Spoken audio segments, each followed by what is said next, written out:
సిగాచి పరిశ్రమకు చేరుకుంది high level committee. ఫ్యాక్టరీలో ప్రమాదానికి గల కారణాలపై కమిటీ ఆరా తీస్తోంది.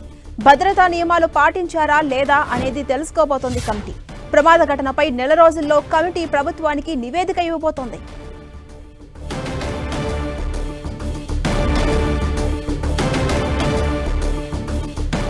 సిగాచి పరిశ్రమకు హై లెవెల్ కమిటీ చేరుకుంది. ఫ్యాక్టరీలో ప్రమాదానికి గల కారణాలపై కమిటీ ఆరా తీస్తోంది. అదేవిధంగా భద్రతా నియమాలు పాటించారా లేదా అనేది కూడా ఈ కమిటీ తెలుసుకోబోతోంది. ఇలా అని పరిశీలించిన తర్వాత ప్రమాద ఘటనపై నెల రోజుల్లో ప్రభుత్వానికి ఒక నివేదిక కూడా ఇవ్వబోతోంది.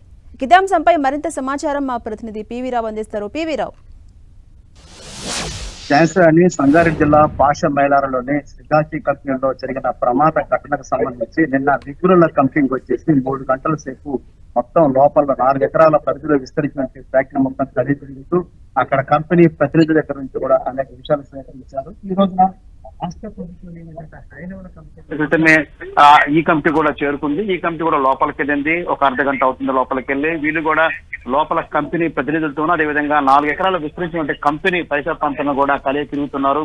అక్కడ ఉన్న అధికారులతో కంపెనీ ప్రతినిధులను మాట్లాడే ప్రయత్నాలు చేస్తున్నారు.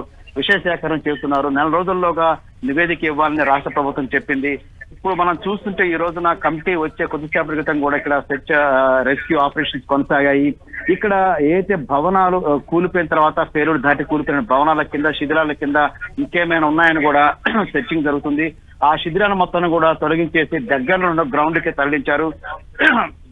ఆ గ్రౌండ్ లో కూడా టిప్పర్ల ద్వారా అక్కడ తరలించేసి ఆనవాళ్ళు ఇంకేమైనా దొరుకుతాయని కూడా వెతికే పరిస్థితి కనిపిస్తా ఉంది. మనం అప్పుడు ఒకవైపు ప్రభుత్వ ఆసుపత్రి దగ్గర అదే విధంగా ఇక్కడ పరిశ్రమ దగ్గర ప్రజలు ఎవరైతే ఉన్నారో ఆ మృతుల కుటుంబాల మొత్తం ఇక్కడికి చేరుకొని పడిగాపులు కాసే పరిస్థితి కనిపిస్తా ఉంది.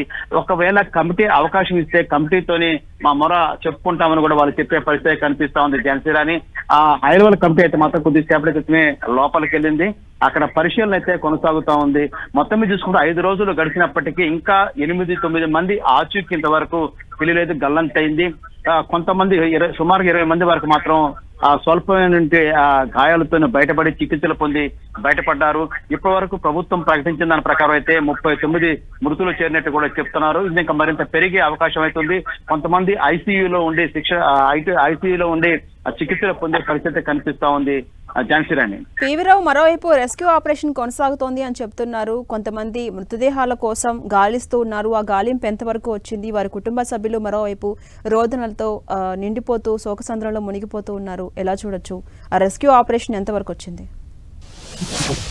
రెస్క్యూ ఆపరేషన్ కొనసాగుతున్నది. ప్రభుత్వ ఆసుపత్రి దగ్గర అయితే హృదయ విదారక దృష్టిలో అయితే మనకు కనిపిస్తా ఉన్నాయి. ఎందుకంటే ఈ ప్రమాదం జరిగినటువంటి సందర్భంలో ఈ పరిశ్రమ నుంచి ఒక శిథిలాలను తొలగించి శిథిలాన్ని తీసుకెళ్లేసి ఒక గ్రౌండ్ లో కూర్చుని అక్కడ కూడా వెతుకుతున్నారు.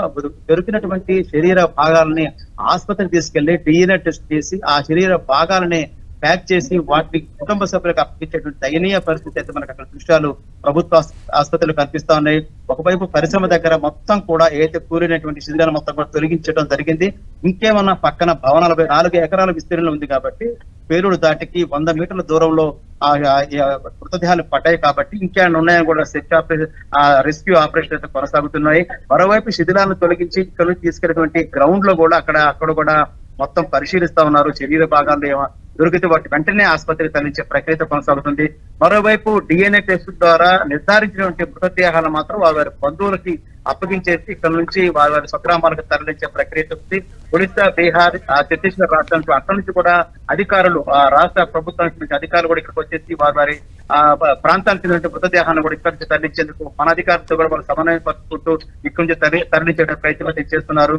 మనం ఇప్పుడు కొద్దిసేపటి కదా హై లెవెల్ కమిటీ లోపలికి వెళ్ళి పరిశీలిస్తుంది కాబట్టి బయటకు వచ్చిన తర్వాత మీడియాతో మాట్లాడితే ఏం మాట్లాడుతుంది, ప్రాథమికంగా వాళ్ళు ఏం పరిశీలించాలని కూడా తెలిసే అవకాశం అయితే మనకి ఇస్తుంది. Jhansi Rani, right, thank you PV Rao.